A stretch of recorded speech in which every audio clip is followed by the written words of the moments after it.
We have major news right now. Donald Trump's evening has gone from bad to worse as one of his top foils, Reid Hoffman, the founder of LinkedIn, who Donald Trump has been calling to investigate concerning an alleged connection between Hoffman and Jeffrey Epstein to distract from Donald Trump's own connection to Jeffrey Epstein. Well, Hoffman came out tonight and said, release the files.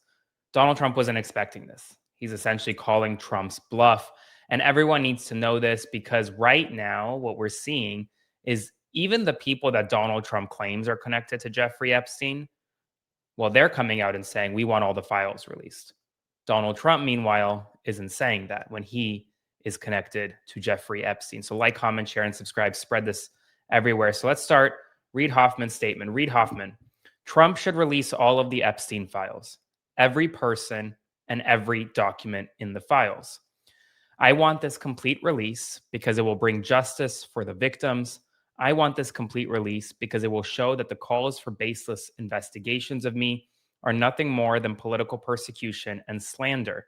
I was never a client of Epstein's and never had any engagement with him other than fundraising for MIT. The call for an investigation is an obvious ploy to avoid releasing the files.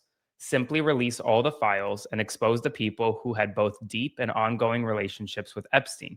I will do everything in my power going forward to advocate for the release of the files, to get justice for Epstein's victims, and to promote the values of truth our great country was founded on. I refuse to bend the knee to Donald Trump and his slanderous lies. Now, this is not a statement made by someone who is theoretically facing bombshell information in Epstein's files.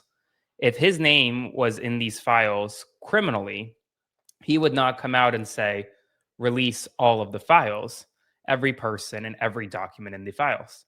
Now, we do know, based on public reporting, that Reid Hoffman, who is a big Democratic donor and is a longtime foil of Donald Trump's, also the co-founder of LinkedIn, he had met Jeffrey Epstein in the past.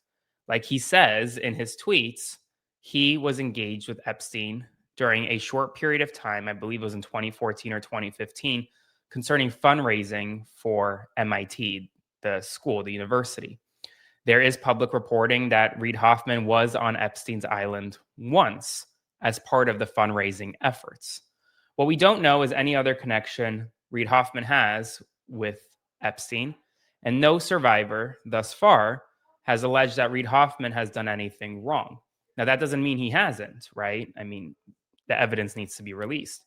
But this is what we know publicly right now. And it comes as Donald Trump is demanding a complete investigation of Reid Hoffman. And over the past 3 days, Donald Trump has been running from answering questions about Jeffrey Epstein. But tonight, he actually answered it for the first time. What did Jeffrey Epstein mean in his emails when he said you knew about the girls? I know nothing about that. They would have announced that a long time ago. It's really what did he mean when he spent all the time with Bill Clinton, with the president of Harvard, who you know, who that is, Summers, Larry Summers, whatever his name is, and all of the other people that he spent time with. Jeffrey Epstein and I had a very bad relationship for many years.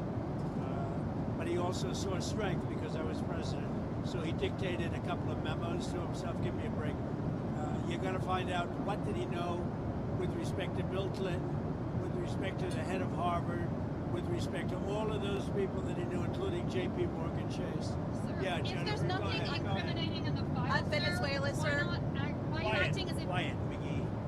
You see, he says, quiet, quiet. He almost like shuts the reporter down, doesn't want the reporter asking any more follow-up questions about Epstein and his connection to Jeffrey Epstein. And so we're now in a situation where Donald Trump is flailing over answering publicly about the Epstein files. Now, I want you to take a look at this next clip. But if they had anything, you don't think they would have used it before the election? They would have gladly used it before the election. Speaking of the election, Jennifer, go ahead. well, why were you? They didn't have anything, they would have gladly used it before the election. He goes on to say that he does not, quote, know what they, referring to Democrats, Joe Biden, put in it, the Epstein files after the election, seemingly admitting that there is things in those files that are not good for the president of the United States. And so we're in a situation now where everyone is demanding answers from this president. Everyone. And I do want to read you this statement from a Epstein survivor. That this statement was given to me. Mr. President, how dare you publicly torture the survivors of Jeffrey Epstein by calling our suffering a hoax, then minutes later direct American taxpayers to fund a sham investigation of your choosing into this abuse. The files stretch across 5 administrations. Where then is the investigation into the Bush and Obama eras? Why did Pam Bondi and Kash Patel testify before Congress that the inquiry had already been completed? We know the truth. The American people deserve to know it too. What moral and just society ever permits such a disgrace? Enough is enough. I pray that Congress finds the fortitude and strength that my fellow survivors and I have found to stand up to the injustice plaguing our country and to release the files. And taking a step back here, you have everyone demanding the release of the files. You have Reid Hoffman, who is Donald Trump's foil, the person that Trump wants prosecuted for some type of connection with Jeffrey Epstein, demanding the release of the files. You have the survivors demanding the release of the files. You have Republicans in Trump's own party demanding the release of the files. If you spot a trend here, everyone is demanding the release of the files. Now, you know who isn't demanding the release of the files? President Donald Trump. And ask yourselves, why? Why doesn't the president want the files to become public? What does the president know? What does the president know? Essentially, that he doesn't want the public to know about. And that's something that everyone deserves answers to, especially in this moment. And it's not, I mean, it is just shocking to me where we are as a nation right now. It is truly shocking to me where we are as a nation.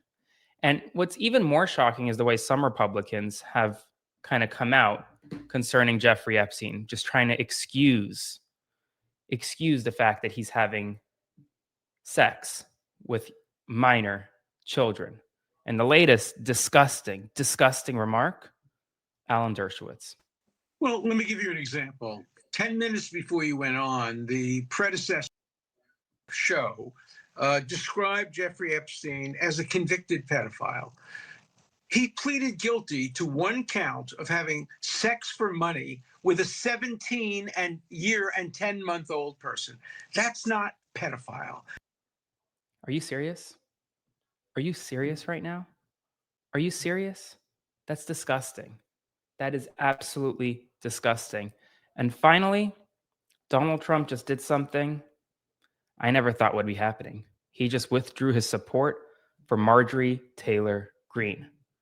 Yes, just withdrew his complete support for Marjorie Taylor Greene. I'm shocked. I'm shocked. I need you to read this along with me. I'm literally getting it as we speak. As we speak. Hold on a second. I'm withdrawing my support and endorsement of Congresswoman Marjorie Taylor Greene of the great state of Georgia. Over the past few weeks, despite my creating record achievements for our country, he goes on, essentially, Marjorie, wow. All I see is wacky Marjorie do is complain. I'm stunned. Like, comment, share, and subscribe. Spread the word. Follow for more.